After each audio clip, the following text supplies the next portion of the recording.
Eu confesso que estou um pouco nervoso, mas vamos lá, Deus tá comigo aqui, e é isso. Bom, meu nome é Jonathan, eu tenho 22 anos, e desde quando eu tinha mais ou menos uns 13 anos, que eu me entendo por gente, eu sempre sofria muito com distúrbios alimentares. Eu sempre fui aquele adolescente que chegava no espelho, se olhava e via uma visão distorcida daquilo que estava na frente do espelho. O espelho, ele sempre foi o meu maior inimigo. E o tempo foi passando, e isso que eu tinha lá dos 13 anos, isso veio me acompanhando.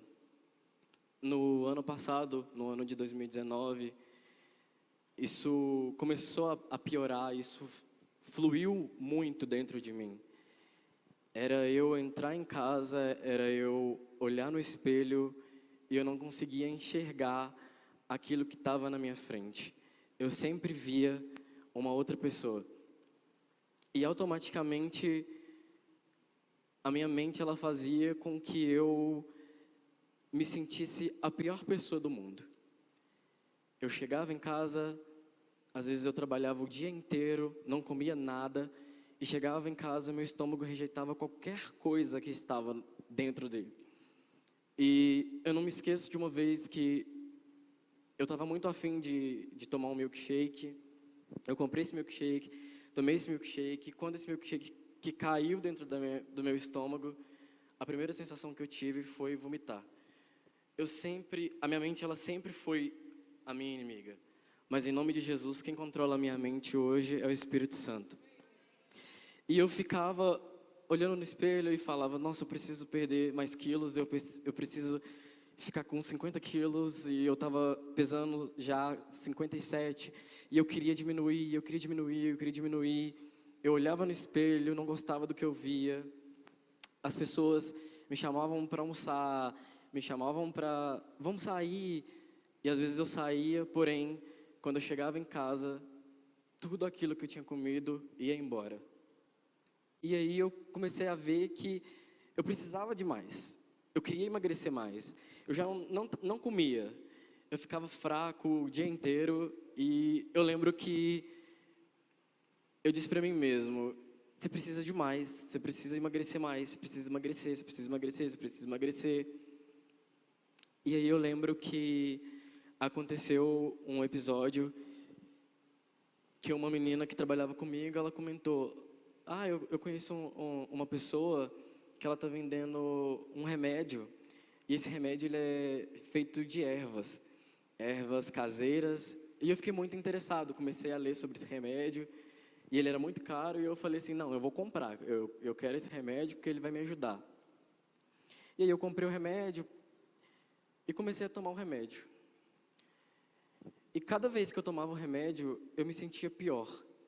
Cada vez que eu tomava o remédio, eu me sentia mais fraco.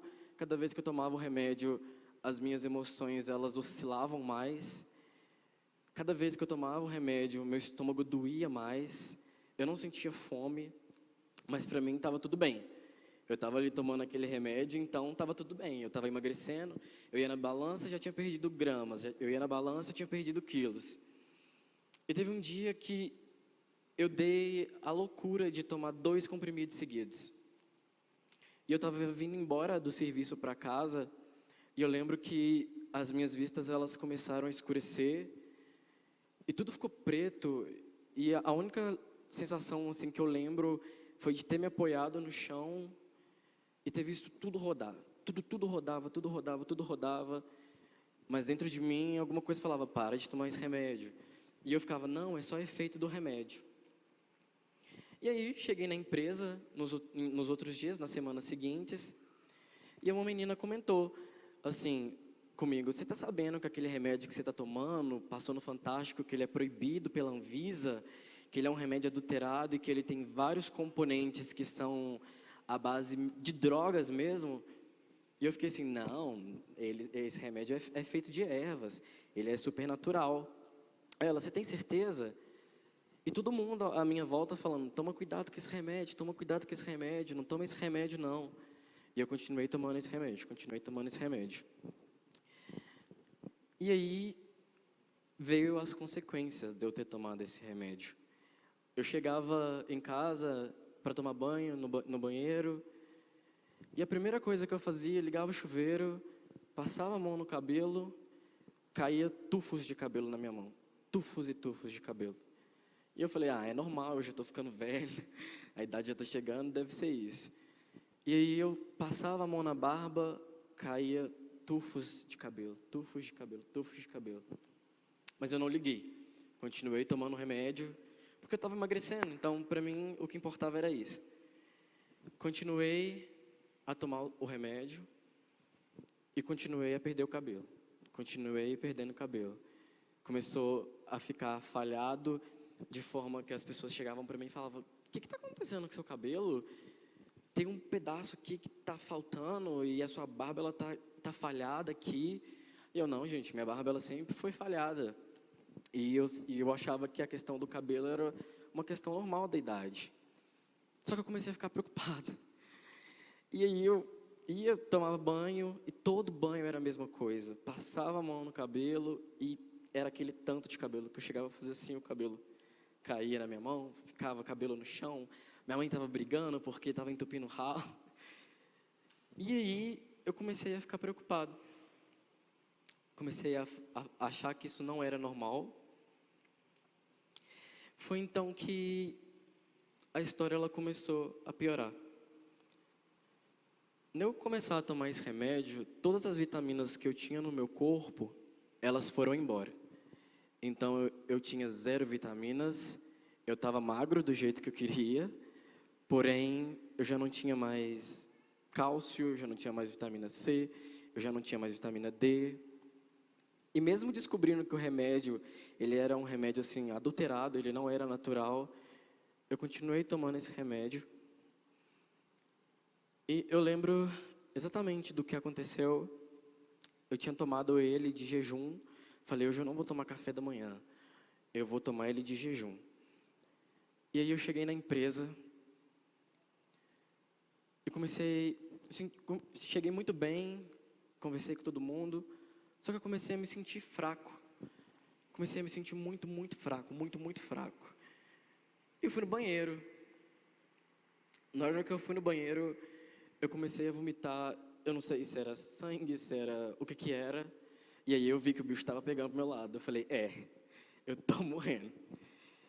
E aí eu lembro que eu e a minha amiga Milena que tá ali, a gente acabou que no mesmo dia a gente passou mal, na mesma hora. E a empresa chamou um carro e eles levaram a gente para o hospital. Cheguei no hospital, tem uma foto que eu tirei, se os meninos conseguirem colocar aí. Eu fiquei lá no hospital, anterior. Eu fiquei no hospital o dia inteiro. E aí eu lembro que a médica me perguntou assim, você tem problema de estômago? Você comeu alguma coisa que te fez mal? E eu não ia falar para ela que eu estava tomando um remédio adulterado, porque eu sabia que eu ia ganhar um xingo. Eu falei com ela, não, eu acho que isso foi alguma coisa que eu comi. E eu comecei a passar muito mal, muito, muito, muito, muito mal. E ela me deu atestado e o cabelo continuou caindo. Pode passar a foto? Aqui, eu não sei se dá para vocês verem direito, mas foi logo quando eu comecei a fazer o tratamento para recuperar. Então, aqui ainda está de boa, mas tem fotos piores que eu não, assim, eu fico envergonhado de mostrar. Mas tem outras.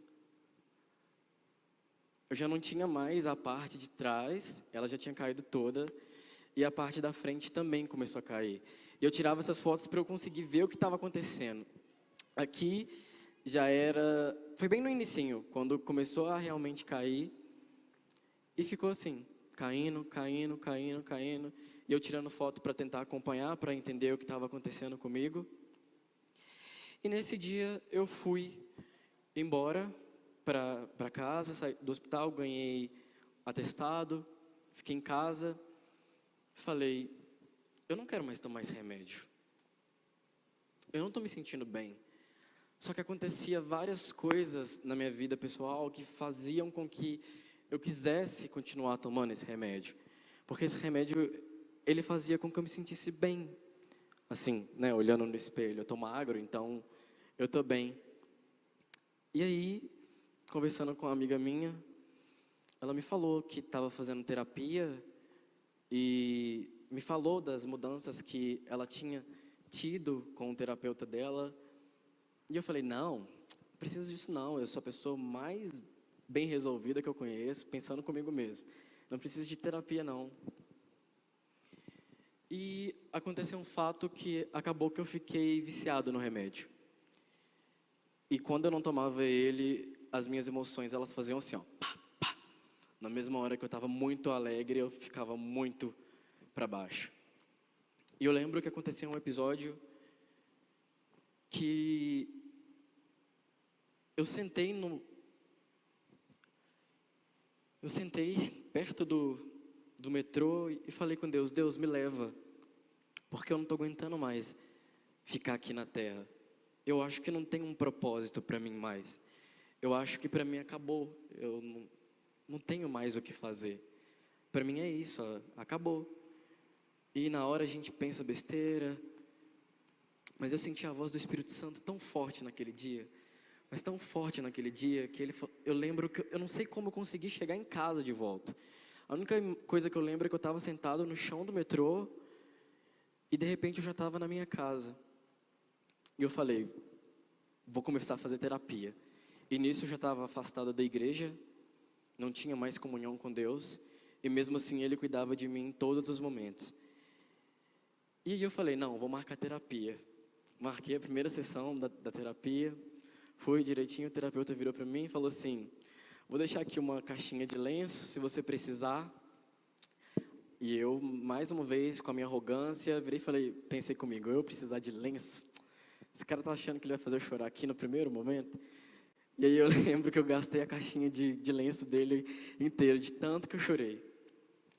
E eu comecei a fazer terapia, eu ia toda semana, mas eu sentia que eu estava precisando de alguma coisa. Eu sentia que ainda estava faltando alguma coisa.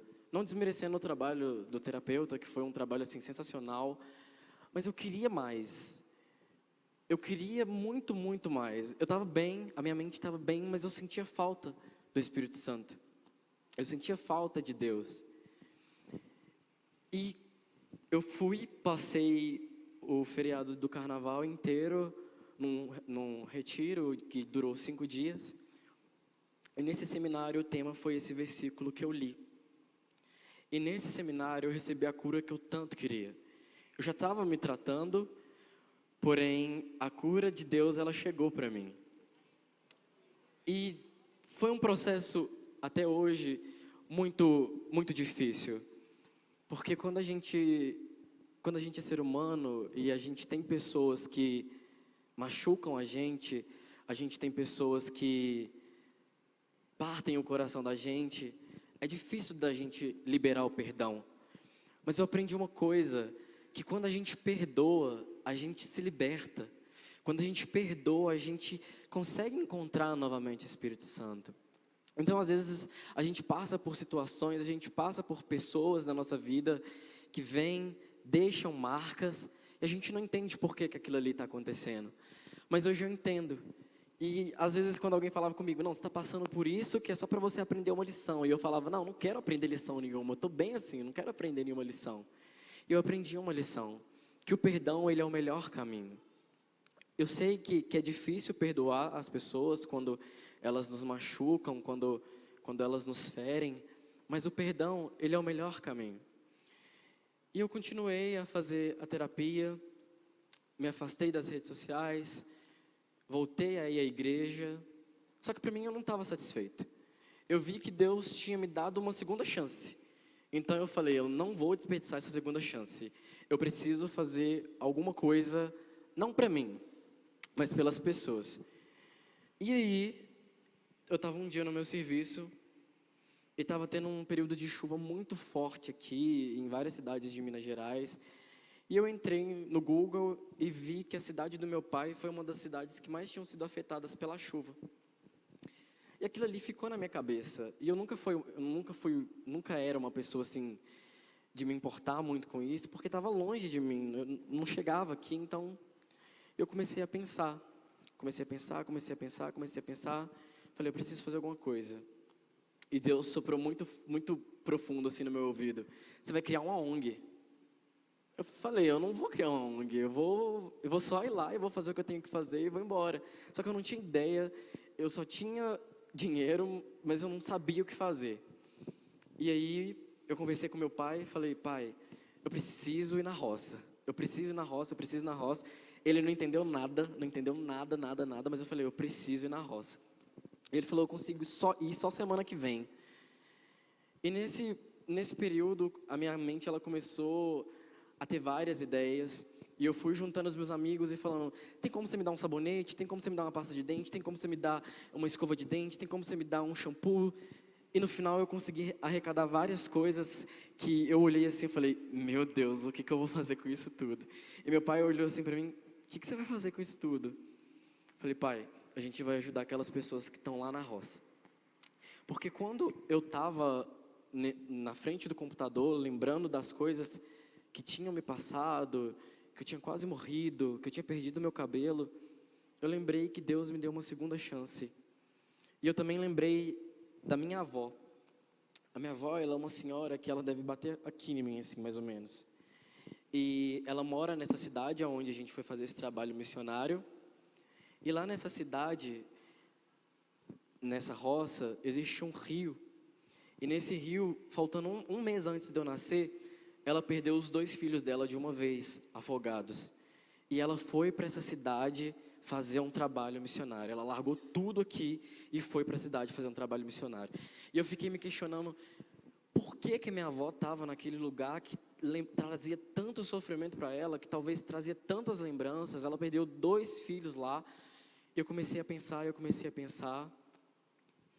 E Deus falou muito claro comigo, que quando a gente volta no passado, é para a gente se curar. O passado ele é um lugar de referência. O passado não é um lugar para a gente ir e ficar. A gente se cura ficando no passado. Porque a gente não vai mais querer voltar, a gente não vai querer mais fazer as coisas que a gente fazia no passado. E eu lembro que a gente foi eu, um amigo meu, chegando lá, o carro não queria subir, porque a ponte tinha caído, tinha muito barro. E eu comecei a ficar preocupado, porque eu falei, o que eu vou fazer aqui? Aqui não tem nada, aqui não tem internet, aqui não pega celular. E a gente foi batendo em casa em casa. As casas lá, elas são distantes umas das outras, eu andei muito. E a gente foi entregando os kits que eu mesmo montei. Eu e meu amigo, a gente foi entregando um kit para cada casa. E parou um grupo de meninas perto de nós e falou assim, vocês não têm ideia do quanto que a gente precisava desse sabonete. Na hora que aquela menina falou aquilo comigo, eu fiquei assim, meu Deus, eu tenho tudo lá na minha casa. Eu tenho os meus amigos, eu tenho acesso à internet, eu tenho luz, eu tenho água, eu tenho telefone, eu tenho família. E na hora que aquela menina falou aquilo comigo, eu falei, eu sei por que eu tive que passar por tudo aquilo. Voltei para Belo Horizonte, depois dessa viagem, a gente fez assim, um trabalho incrível lá. A minha avó, ela mora lá agora, ela tem um trabalho missionário todo sábado, que ela também ajuda pessoas lá, tanto espiritualmente, pessoas que chegam lá. E eu aprendi muito naqueles dias. Foram assim os dias mais decisivos da minha vida. Cheguei na empresa, pedi demissão, porque Deus falou comigo, você vai tirar um tempo para você. Pedi demissão e eu achei assim que eu ia perder todos os meus direitos, que eu estava lá já tinha 2 anos. E eu lembro que a chefe virou no meio da reunião e falou assim, gente, é o seguinte, tá chegando uma pandemia aí no Brasil e a gente vai precisar desligar algumas pessoas, quem quer ser desligado? Eu falei, meu Deus, eu ia pedir para ser desligado e ela acabou de fazer essa pergunta. E eu continuei ouvindo a voz do meu coração e falei, eu quero. Será que tem como você me mandar embora? E ela ficou meio tipo, uai, mas você... Não, você não, eu estava esperando outras pessoas pedirem. Eu falei, não, eu quero, eu preciso. Expliquei para ela o que eu tinha passado, que meu cabelo estava caindo, que eu não queria mais ir trabalhar, eu queria ficar um tempo para mim. E ela falou assim, você cumpriu um aviso? Eu falei, cumpro. Cumpri o aviso certinho e acabou os dias de eu trabalhar. e eu fiquei recluso em casa. A pandemia começou, minhas aulas foram encerradas, e eu ficava em casa o dia inteiro vendo testemunhos. Eu colocava o testemunho da Eixla, eu colocava o testemunho do Fernando Brum, e eu assistia louvor, e eu ouvia hino, e eu cantava, e aquilo ali, eu estava no meu mundo. Para mim já estava tudo bem. Criei a ONG, estava tudo certo, tudo indo perfeito. Falei, não, tá perfeito. Fui na dermatologista, ela me passou os remédios, meu cabelo voltou a crescer. Isso daqui que vocês estão vendo, não tinha nada aqui na frente, não tinha nada. O cabelo voltou a crescer. Eu falei, tá perfeito. A minha vida tá como ela tem que ser. Eu achava que eu estava feliz e acabou. Para mim, aquilo ali era o suficiente. E no dia 30 de julho, eu estava em casa, arrumando as coisas, pensando no que eu ia fazer na ONG, e qual o projeto que eu ia, porque a gente começou a entregar comida para morador de rua, a gente começou a ir em orfanatos, meus amigos começaram a me ajudar. E no dia 30 de julho, eu ouvi um grito na rua da minha casa, e era meu primo. Ele deu um grito, ele gritou, Jonathan! Eu tomei um susto, estava com som alto, e eu falei, o que foi, João Vitor? Ele falou assim, a Giovana foi atropelada. Eu falei assim, para de brincadeira, João Vitor, eu estou ocupado aqui arrumando os meus negócios, você vem cá fazer esse tipo de brincadeira. E aí ele começou a ficar muito desesperado, eu não estou brincando.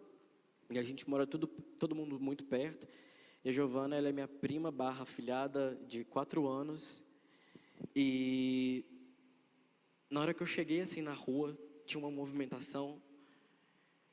E eu lembro do meu avô com ela nos braços, ela toda machucada, ela toda ensanguentada, saindo sangue pelo ouvido, saindo sangue pelo nariz, pela boca. Ali eu tive um outro baque muito forte. E aí, pela graça de Deus, passou uma médica na rua, saiu do Uber e começou a fazer massagem cardíaca nela. E eu sem entender o que tinha acontecido, e meu avô brigando com as pessoas na rua, porque o menino tinha vindo de bicicleta, atropelado ela e jogado ela a 4 metros de distância. Ela bateu no muro e caiu no chão, toda ensanguentada. E naquela hora, eu vi ela em cima da mesa da casa da minha avó, e eu vi que o SAMU não estava querendo vir. E a gente achou aquilo muito estranho. Só que estava todo mundo desesperado. Assim, foi chegando gente curiosa, foi chegando gente querendo ajudar, foi chegando a família. Só que a mãe dela e o pai dela, eles são pastores, e eles não estavam em casa. E só estava a gente, e a médica começou a fazer massagem cardíaca nela. E eu vi que a médica parou. E a médica deu um sinal que eles conversam por códigos, eu não sei direito explicar. E o SAMU não quis vir buscar ela. E aí eu lembro que a minha tia chegou desesperada, abrindo o portão, abrindo a porta, ajoelhou e ela deu um grito. Ela deu um grito porque ela estava na igreja e a Giovana estava com a minha avó. E ela deu um grito que doeu na minha alma, que ela gritou, meu Deus, devolve a minha filha, eu estava fazendo a sua obra. E nisso a Giovana já estava desfalecida. A Giovana só fez assim, ó. Na hora que ela fez isso, a médica olhou assustada. E aí ele já ligou para o SAMU. E aí meu tio falou, não, a gente não vai esperar o SAMU não. Meu tio, muito guiado por Deus, falou, a gente vai levar ela. E chegamos no hospital, eles foram na frente, a gente foi atrás. E o médico virou para a gente e falou assim, vocês têm fé? Nessa hora, eu acho que, eu não sei aonde mais a minha cabeça estava, porque eu sou muito apegado a ela é muito apegada a mim. E a única coisa que a gente virou para ela e falou, não, a gente tem fé. Era uma médica, aliás. E aí, como estava tendo o surto da Covid, eles foram trazendo ela e fizeram todo o procedimento na nossa frente. Eu nunca vou esquecer essa imagem na minha cabeça, a ambulância aberta, e eles começaram a furar ela por todos os lados do corpo dela. E a gente ali assistindo aquilo. e enfiaram várias agulhas, várias sondas. E aí a médica falou, a gente vai ter que transferir ela para o João 23. Só que ela não vai resistir. Ela vai passar por uma cirurgia na cabeça, mas ela não vai resistir. E naquilo, eu ia para o hospital, só que me deu uma crise de choro, que a médica falou, é melhor você voltar para casa, que não vai ter como vocês ficarem lá, porque não tem nem lugar para vocês dormirem, é só a mãe e a criança, por favor. E a gente voltou para casa, cheguei em casa, tinha uma corrente de oração no quintal da minha avó, e as pessoas orando, e assim um caos, porque ninguém sabia da notícia, só eu que tinha escutado, só eu que estava lá, e todo mundo acreditando que ela estava bem.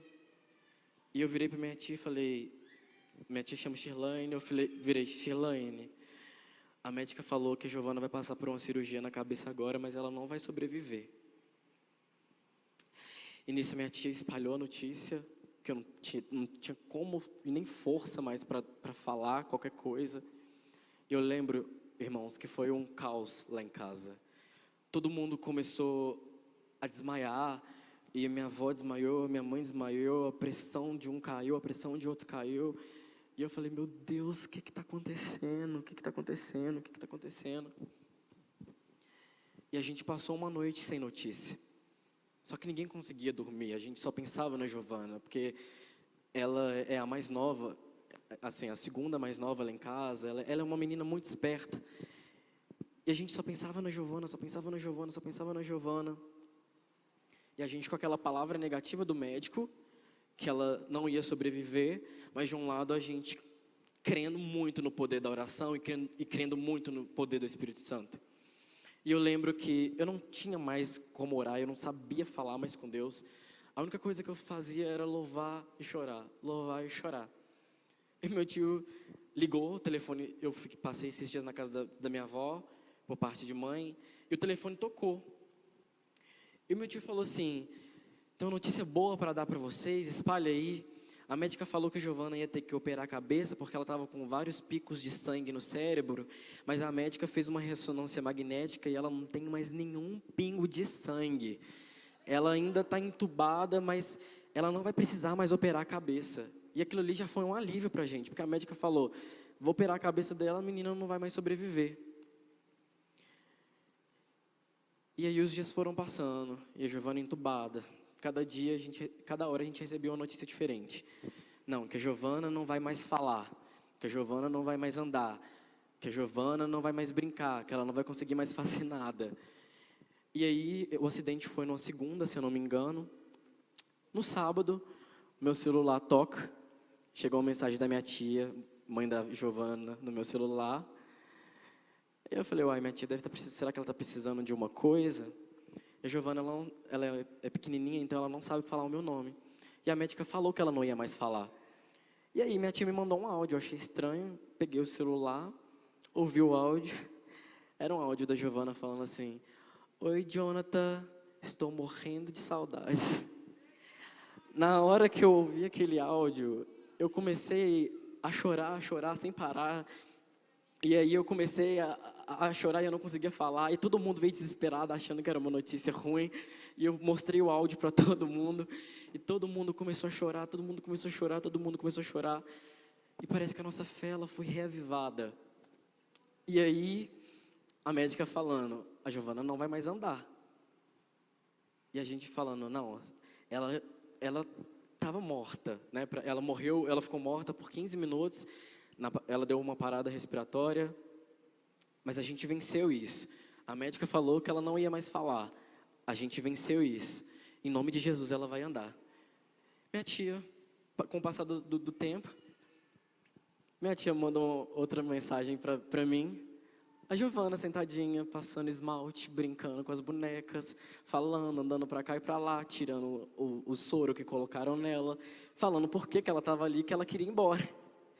E aí eu lembro que isso durou, esse período todo durou uma semana, mas parecia que eram meses.